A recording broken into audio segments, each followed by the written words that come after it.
గాంధీ గారి మూడు కోతుల కథ చాలా ప్రచారంలో ఉన్నది.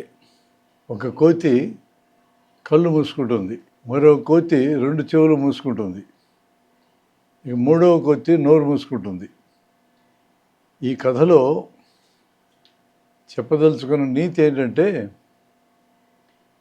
చెడును చూడవద్దు, చెడును వినవద్దు, చెడును మాట్లాడవద్దు అని.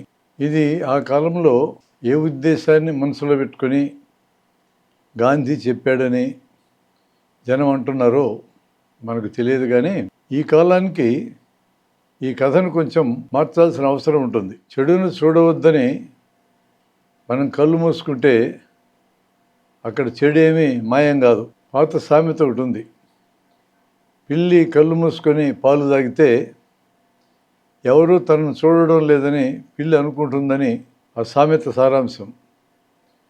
పిల్లి కళ్ళు మూసుకుంటుంది, తను ఎవరిని చూడడంలా, కానీ కళ్ళు మూసుకొని పిల్లి పాలు తాగడాన్ని చూడగలిగిన వాళ్ళందరూ చూస్తారు. అలాగే సమాజంలో చెడు ఉంటే ఆ చెడును చూడవద్దని కళ్ళు మూసుకుంటే చెడు ఎక్కడికి వెళ్తుంది? చెడు అలానే ఉంటుంది. కాబట్టి చెడును చూడాలి, చూసేది చెడును గుర్తించిన తర్వాత దాన్ని సరిచేయాలి. ఇక రెండవ అంశం, చెడును వినకపోతే అది అసలు చెడుని మనకి ఎట్లా తెలుస్తుంది?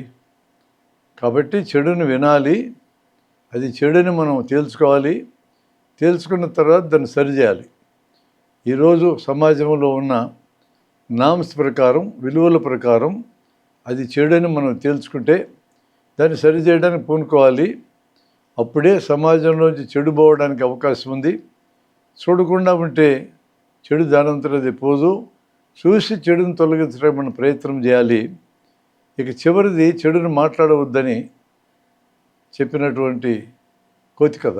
చెడును మాట్లాడకూడదు, ఇదైతే కరెక్ట్. అక్కడ ఉన్నదేదో ఉన్నదన్నట్టు మాట్లాడటం వేరు, చెడు గురించి మాట్లాడటం వేరు. ఒక వ్యక్తి గురించి చెడును మనం మాట్లాడినంత మాత్రాన అది ఒకవేళ చెడు అయి ఉన్నా మన మాటల ద్వారా అదేమీ సరిచేయబడదు. అది చెడు కాకపోతే ఆ మనిషిని మనం అనవసరంగా హర్ట్ చేసినట్టు అవుతుంది, బాధ పెట్టినట్టు అవుతుంది. కాబట్టి చెడును చూడాలి, చూసే చెడుని నిర్ణయించుకున్నాక సరిచేయాలి, చెడును వినాలి, అది చెడుని నిర్ణయించుకున్నాక దాన్ని సరిచేయాలి. చెడుని మాట్లాడటం మాత్రం అనవసరం. పాత కథని కొంచెం మార్చుకుని ఈ కాలానికి చూడాల్సిన అవసరం ఉందని అనిపిస్తుంది.